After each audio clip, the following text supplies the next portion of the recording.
Cerita dimulai di sebuah pertandingan tampar di dalam penjara. Seorang pria bertubuh besar awalnya terlihat kuat, namun langsung terjatuh setelah menerima tamparan dari lawannya. Saat pria berjanggut yang bernama Dick merasa kemenangan ada di tangannya, seorang pemuda kurus dengan wajah polos nan lemah tiba-tiba maju ke depan. Kehadirannya membuat semua orang tertawa karena mereka menganggap anak muda ini tidak punya nyali. Dick dengan jelas meremehkannya, tetapi pemuda itu yang bernama Hyun-soo tetap percaya diri untuk ikut bertanding. Mereka lalu menentukan giliran dengan suit batu gunting kertas. Sayangnya, Hyun-soo kalah sehingga harus menerima tamparan lebih dulu. Namun yang mengejutkan semua orang, Hyun-soo sama sekali tidak bergeming. Kini giliran Dick yang menerima tamparan. Dengan tenaga penuh, Hyun-soo menghantam rahangnya hingga Dick terhuyung jatuh.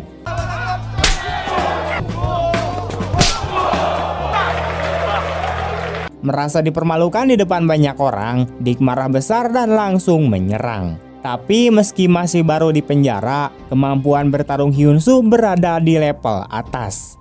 Dengan mudah ia membalikan keadaan, menjatuhkan Dick lalu menghajarnya secara membabi buta.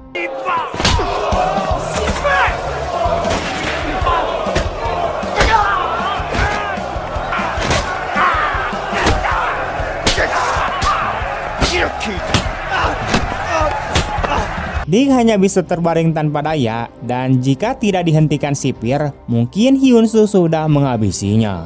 Karena insiden ini, Hyun-soo dimasukkan ke sel isolasi, tempat di mana ia pertama kali berhadapan langsung dengan Jae-ho. Bagi Hyun-soo, ada dua tipe orang di penjara, yang bisa disentuh dan yang tidak boleh disentuh. Orang seperti Dick jelas termasuk golongan yang sebaiknya dihindari. Saat Hyun-soo bertanya Jae-ho termasuk kategori yang mana, Jae-ho menjawab dengan dingin bahwa dialah yang membuat aturan. Sejak pertemuan itu, hubungan keduanya perlahan terbentuk seolah mereka memang ditakdirkan untuk bertemu. Keesokan harinya, Pong Chun memberitahu Hyun-soo bahwa Dick dan gengnya tidak akan lagi berani mengusiknya. Hal ini karena sikap Jae-ho yang seolah menunjukkan pada semua orang bahwa Hyun-soo kini berada di pihaknya. Pong Chun lalu menjelaskan mengapa Jae-ho punya kuasa besar di penjara. Ia bukan hanya pemimpin di balik tembok ini, tapi juga bos geng kriminal besar di luar sana. Kekuatannya di penjara didapat dari pertarungan yang diizinkan sipir, di mana pemenang akan jadi penguasa baru. Kebetulan Jae-ho selalu keluar sebagai pemenang, sehingga tidak ada yang berani untuk menentangnya.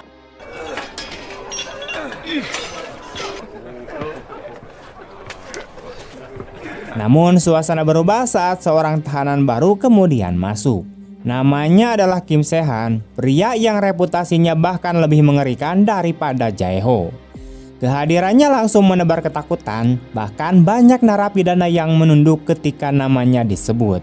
Hal ini membuat Jae-ho semakin waspada.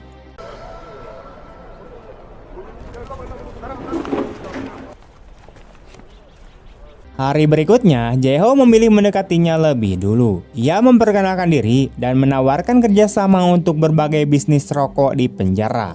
Ada dua alasan mengapa ia rela mengalah. Pertama, masa hukumannya hampir habis, sehingga ia tidak ingin masalah baru.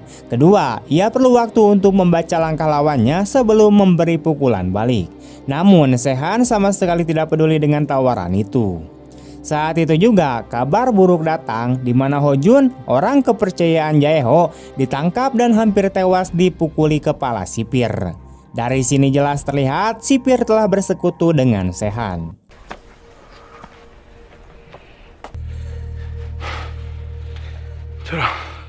Jae-ho marah besar dan memaki sipir, tapi akibatnya ia sendiri dipukuli hingga babak belur lalu dijebloskan ke sel isolasi.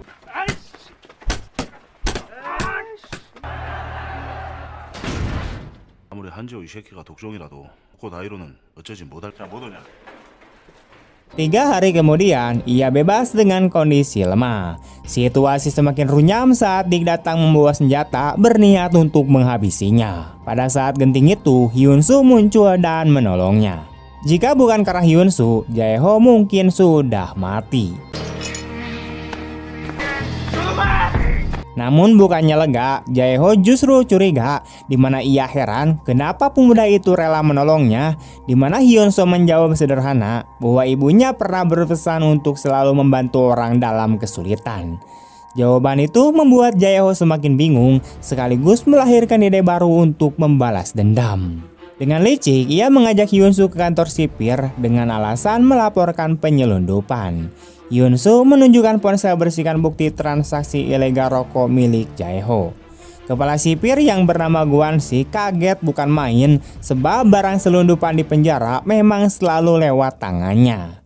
반입도 신고하려고 했었는데 이런 개새끼가 씨. 밖에 있는 이 아저씨의 동생들 친구들한테 다 보내놨어요.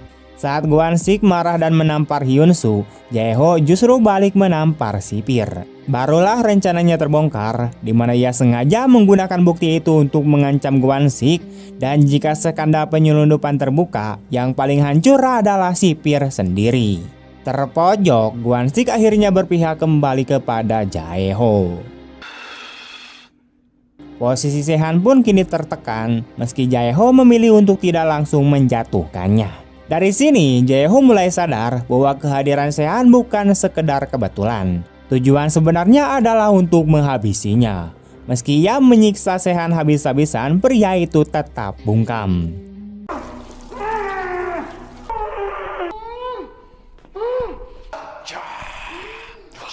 나를 잡으려고 하는 거요. 내가 Sampai akhirnya salah satu anak buah Sehan yang ketakutan buka suara.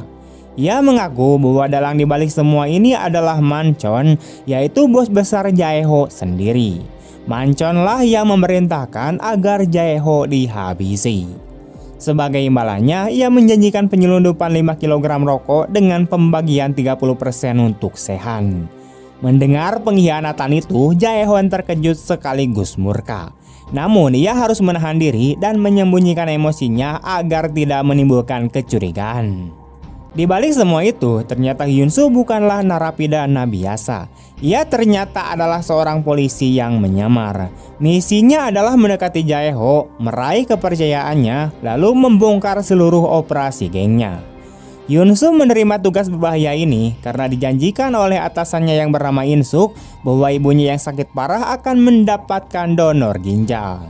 In-suk sendiri adalah atasan yang keras dan penuh perhitungan, tak segan mengorbankan orang lain demi menyelesaikan kasus. Saat kabar donor cocok ditemukan, Hyun-soo merasa bahagia tanpa menyadari bahwa titik inilah yang akan membalikan seluruh hidupnya.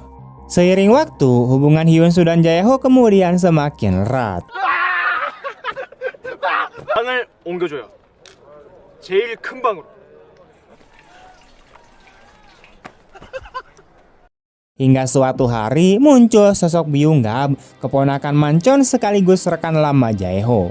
Meski masih ada ikatan keluarga, Byung-gap justru membenci pamannya, apalagi setelah pernah dipukuli dengan asbak hingga terluka. Mengetahui bahwa Manchon berkhianat, ia menawarkan diri untuk membantu Jae-ho untuk menjatuhkan sang bos besar setelah mereka bebas nanti. Namun Jae-ho tetap berhati-hati karena ia tahu bahwa pada akhirnya para anggota geng hanya akan berpihak pada orang yang punya uang. Di saat yang bersamaan, Jae-ho juga menaruh curiga pada Hyun-soo. Sejak lama ia sudah meminta Byung-gap untuk menyelidiki identitasnya, namun hasilnya tetap nihil. Tidak ada catatan apapun tentang siapa sebenarnya pemuda itu. Pada saat itu, Hyun-soo masih tenggelam dalam kebahagiaan karena ibunya hampir saja bisa diselamatkan. Namun di waktu bersamaan, sang ibu sedang berbicara lewat telepon dan tidak ada yang tahu apa yang terjadi. Tiba-tiba ia terjatuh dan bersimpah darah. Kabar kematian itu pun sampai kepada Hyun-soo, membuat pikirannya seolah runtuh ke dalam kegilaan. Tidak seorang pun bisa menerima kenyataan pahit seperti ini. Padahal keadaan sempat terlihat membaik, tetapi tragedi justru datang menghancurkan harapannya.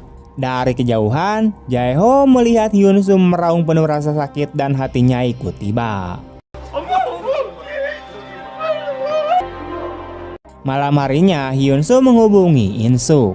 Ia memohon izin agar bisa keluar penjara untuk memberikan penghormatan terakhir karena ibunya adalah satu-satunya keluarga yang ia miliki. Namun di luar dugaan, si bebel In-suk menolaknya. Ia beralasan bahwa Hyun-soo bukanlah tahanan teladan sehingga permintaan itu sulit dikabulkan. Seberapapun kerasnya Hyun-soo untuk memohon, sikap In-suk tetap dingin dan tidak peduli. 같은 곳에 처박아 놓고 엄마 묻을 것도 못 찾게 해요. Terdesak, Hyun-soo mengancam akan membuka rahasia misi yang telah mereka jalankan jika ia tidak dilepaskan. Tetapi In-suk justru menegaskan, bila catatan kriminalnya dihapus, maka status Hyun-soo akan resmi tercatat sebagai penjahat sungguhan. Ucapan itu membuat Hyun-soo tidak percaya bagaimana mungkin atasannya tega memperlakukannya seperti itu. Keesokan harinya, kepala penjara tiba-tiba membebaskannya untuk sementara ditemani 2 polisi sebagai pengawal. Kepala penjaga juga menyerahkan alamat tempat pemakaman ibunya, sekaligus memberitahukan bahwa semua biaya sudah ditanggung oleh Jae-ho. Dengan begitu, Hyun-soo bisa menghadiri pemakaman ibunya. 불로 만족하자.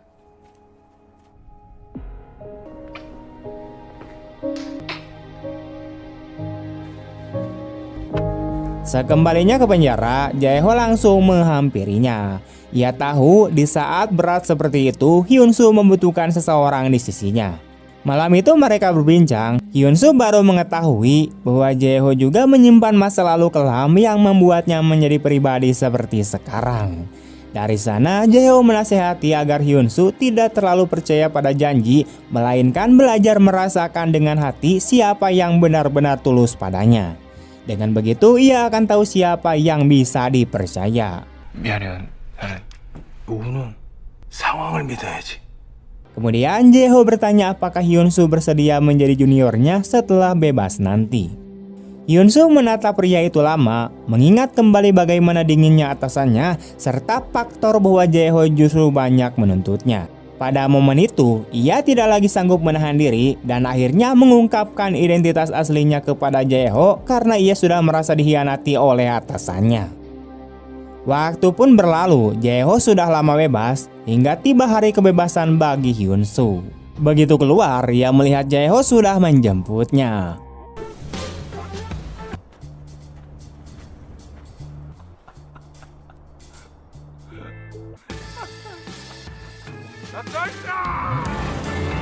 Malam itu, Hyun-soo diajak ke sebuah pesta. Untuk pertama kalinya, ia menerima misi langsung dari Jae-ho. Saat itu pula, muncullah seorang pria tua bernama Manchon. Namun sejak pertemuan pertama, keponakannya yaitu Byung-gab sudah menunjukkan rasa tidak suka kepada Hyun-soo. Ia mencoba memancing masalah, tapi Hyun-soo sama sekali tidak terpancing. Akhirnya, pertikaian pun pecah.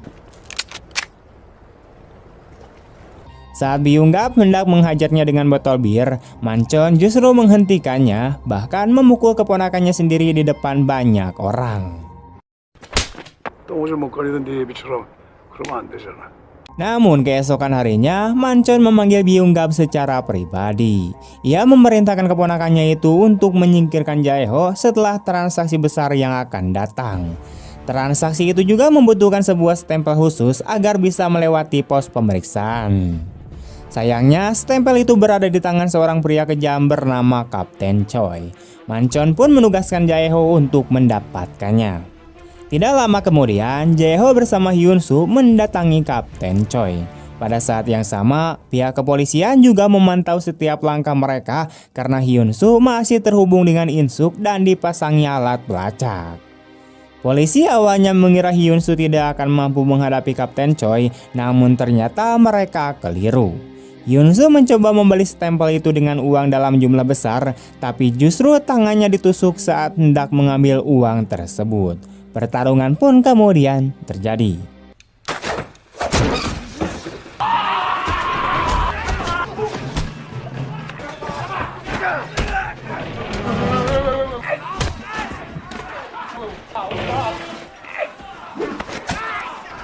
Sementara itu, Jae-ho yang menunggu di luar menyadari ada seseorang yang melaporkan kejadian itu. Ia pun segera masuk.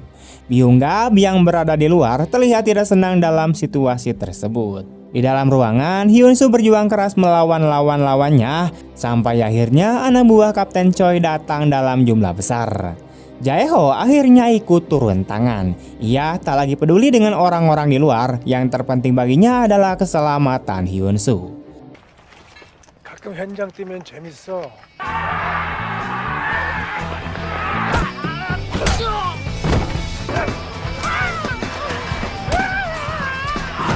빨리 와.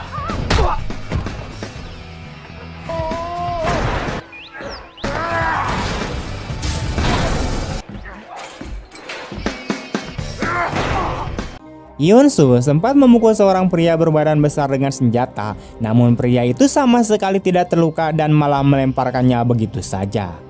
Jae-ho terpaksa ikut maju untuk menahannya, dan bersama-sama mereka berusaha keras untuk menjatuhkannya.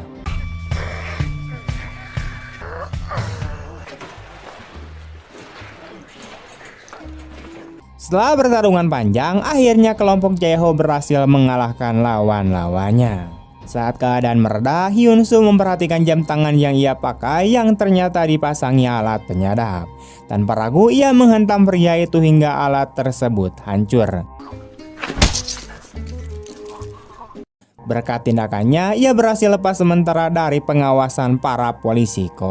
Aksi itu membuat anak buah Jae-ho terkejut, di mana alasannya sederhana, karena tujuan mereka berikutnya adalah lokasi yang tidak boleh diketahui polisi, tempat mereka akan bertemu dengan pemasok. Tak lama setelah itu, Jae-ho memberi segelas anggur kepada Hyun-soo lalu masuk sendirian. Hal ini menunjukkan bahwa Jae-ho masih belum sepenuhnya percaya padanya, begitu pula sebaliknya. Hyun-soo kemudian berjalan keluar sendirian. Di luar, seorang pria tiba-tiba menariknya ke sudut dan memberinya jam tangan baru yang sudah dipasangi penyadap. Namun saat mereka berbicara, Jae-ho keluar dan melihatnya.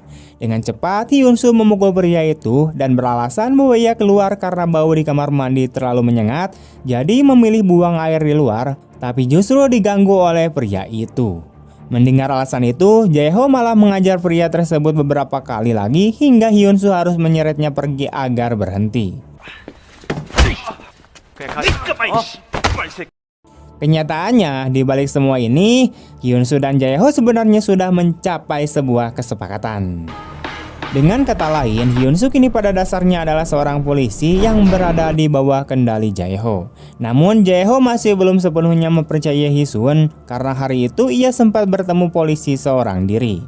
Jae-ho sempat bertanya alasan ia mendatanginya, dan Hyun-soo segera menjelaskan bahwa polisi tersebut hanya datang untuk memberinya jam tangan baru.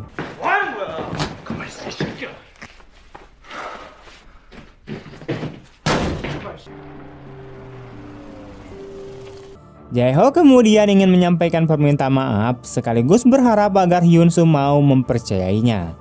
Ia lalu membawa Hyun-soo ke suatu tempat sambil mengatakan bahwa selama hidupnya ia sudah banyak dikhianati oleh orang-orang. Bahkan orang yang sudah setia padanya selama 20 tahun pun kini ingin mengkhianatinya, sehingga sangat sulit baginya untuk benar-benar mempercayai orang lain. Mendengar hal itu, Hyun-soo tidak memaksa agar Jae-ho mempercayainya, melainkan mengatakan bahwa dirinya lah yang justru akan menaruh kepercayaan pada Jae-ho. Perkataan itu membuat hati Jae-ho terasa berat.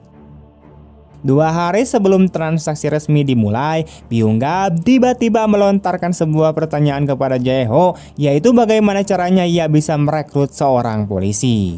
Ternyata sejak pertama kali Byung-gap mendatangi penjara untuk menemui Jae-ho, ia sudah mengetahui identitas asli dari Hyun-soo. Namun saat itu, Jae-ho tidak memilih untuk membunuh Hyun-soo, melainkan menyewa seseorang untuk menabrakkan mobil dan menghabisi ibu Hyun-soo. Setelah itu, Jae-ho berpura-pura membantu dan menghiburnya hingga membuat Hyun-soo kehilangan kendali, mempercayai Jae-ho sepenuhnya, dan bahkan mengakui identitas aslinya kepadanya. Pada hari itu, Hyun-soo pergi ke makam untuk mengenang ibunya, namun ketika ia sedang termenung, tiba-tiba ada seseorang yang menutup kepalanya. Para penculik itu mengatakan bahwa perintah tersebut datang dari Jae-ho, meskipun Hyun-soo tidak percaya bahwa Jae-ho akan melakukan hal itu kepadanya. Rupanya, kelompok polisi sedang menguji kesetiaan Hyun-soo. Untungnya, ia sempat mengucapkan sebuah kalimat penting, yaitu bagaimana Jae-ho bisa mengetahui identitasnya sebagai polisi. Jika tidak, mungkin ia benar-benar sudah mati di tempat itu. Setelah mengetahui kebenaran, Hyun-soo dipenuhi amarah. Ia merasa dipenjara selama bertahun-tahun dan kini justru hendak dibakar hidup-hidup. Ia pun bertanya kepada In-suk apakah pelaku pembunuhan ibunya sudah ditemukan. Kenyataannya, pihak kepolisian sudah lama mengetahui dalang dibalik kematian ibu Hyun-suk, namun mereka sengaja tidak memberitahunya.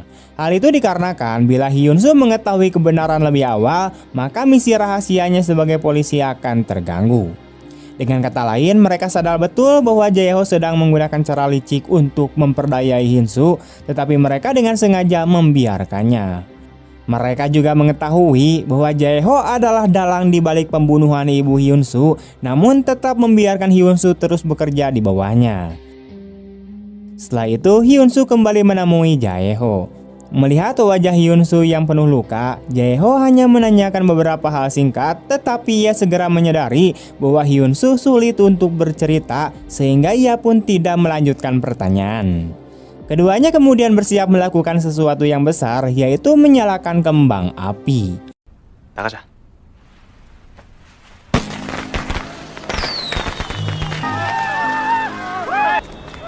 Mereka terlihat bahagia bermain bersama, dan pada momen itu mereka tidak lagi meragukan satu sama lain, melainkan memilih untuk saling percaya sepenuhnya. Akhirnya tibalah hari transaksi. Hyun-suk menyerahkan informasi mengenai waktu, lokasi, dan pihak-pihak yang terlibat kepada In-suk, meskipun tidak ada yang tahu apakah informasi tersebut benar atau palsu. Lokasi transaksi yang dipilih adalah sebuah kapal pesiar di pelabuhan. Begitu kedua kelompok menaiki kapal, salah satu anak buah tiba-tiba menyadari ada yang tidak beres.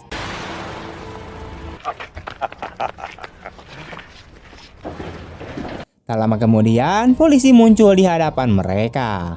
Kali ini, pasukan polisi tampak sangat serius. Mereka benar-benar bertekad menangkap kelompok kriminal tersebut.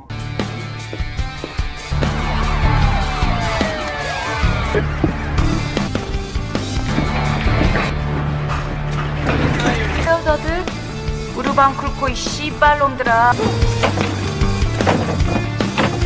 Setelah polisi berhasil menahan para pengkhianat, In-suk maju dengan penuh percaya diri untuk membuka kotak yang disita.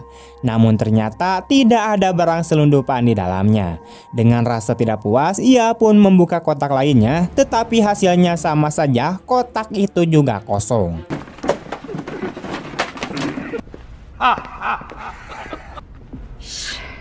In-suk tidak punya pilihan selain membiarkan mereka pergi begitu saja.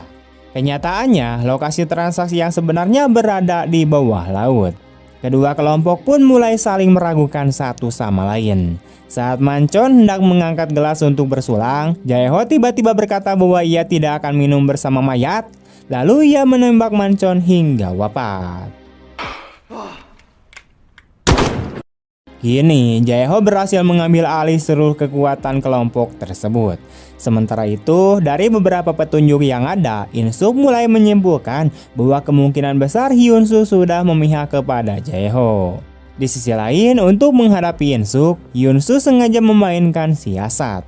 Ketika Hyun-suk sedang mengeluh tentang atasannya, In-suk tiba-tiba menelepon dan ingin bertemu dengannya.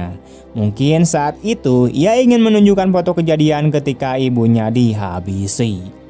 Setelah mengetahui siapa pembunuh ibunya, Hyun-suk sama sekali tidak bisa mengendalikan amarahnya. Ia menuntut penjelasan mengapa In-suk tidak memberitahunya sejak awal. In-suk beralasan bahwa ia khawatir rencana besar mereka akan hancur bila Hyun-suk mengetahui kebenaran lebih cepat.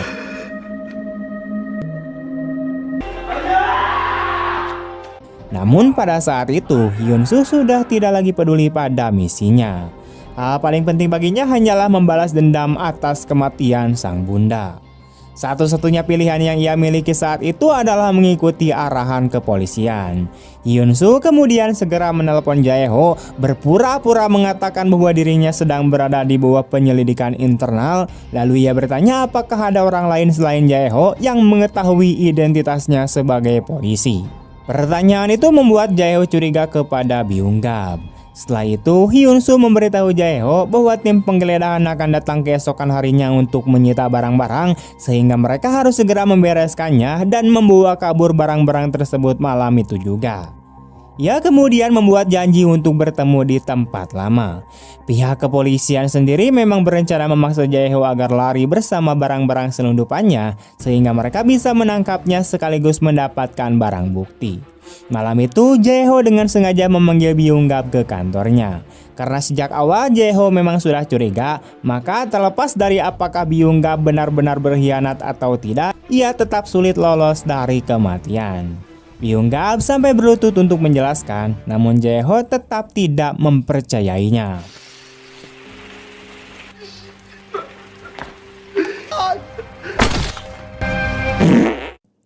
Di bawah pengawasan In-suk, Hyun-soo lalu pergi ke tempat pertemuan bersama Jae-ho. Tempat itu adalah markas rahasia yang pernah diperlihatkan Jae-ho kepadanya sebelumnya. Jae-ho yang telah menyelesaikan urusannya dengan Byung-gap segera bergegas menuju tempat itu. Namun tepat sebelum ia memasuki pintu, ia menyadari ada sesuatu yang tidak wajar. Karena Jae-ho sangat mengenal tempat itu, ia tidak membongkar jebakan polisi dan langsung masuk ke ruangan. Pada saat itu, keduanya tidak lagi berniat menipu satu sama lain. Jae-ho mengatakan bahwa ia sudah melihat truk air dengan kaca gelap, sehingga ia tahu tujuan sebenarnya dari pertemuan Hyun-soo kali ini. Di sisi lain, Hyun-soo juga mengungkapkan bahwa ia tahu Jae-ho adalah orang yang telah menghabisi ibunya. Mendengar itu, Jae-ho langsung mendorongkan pistol ke arah Hyun-soo, namun Hyun-soo yakin bahwa Jae-ho tidak akan membunuhnya karena ia masih membutuhkannya untuk melarikan diri dari kepolisian. 같은 새끼가 감당할 수 있는 사람 아니야. Tidak lama kemudian, polisi menyerbu masuk ke dalam ruangan, namun yang tersisa di sana hanyalah Hyun-soo. Tiba-tiba, Jae-ho melepaskan tembakan ke arah polisi dari suatu tempat tersembunyi. Ia terus bersembunyi sambil menyerang, membuat polisi kesulitan menghadapinya. Seorang polisi bahkan sempat menggunakan Hyun-soo sebagai umpan untuk memaksa Jae-ho keluar, tetapi ia melawan hingga dicekik. Saat Hyun-soo dalam keadaan bahaya, Jae-ho akhirnya muncul dan menembak mati polisi tersebut. Pada akhirnya, yang tersisa di ruangan itu hanyalah Jae-ho dan juga Hyun-soo. Jae-ho tetap tidak mampu menembak Hyun-soo, mungkin karena ia benar-benar peduli padanya, atau mungkin juga karena ia sudah lelah dengan kehidupan penuh kebohongan. 내가 앞으로는 절대 나 믿으라고 강요 안 할게요. Namun ketika Jae-ho hendak pergi, tiba-tiba ia ditabrak oleh mobil yang dikendarai oleh In-soo. Kemudian saat In-soo akan menolong Jae-ho dengan memberinya pertolongan pertama, Hyun-soo tiba-tiba muncul dan langsung menembak si In-soo di kepala, juga menghabisi Jae-ho dengan menembaknya di dada karena dia tidak akan pernah memaafkan siapapun pelaku yang menghabisi ibunya.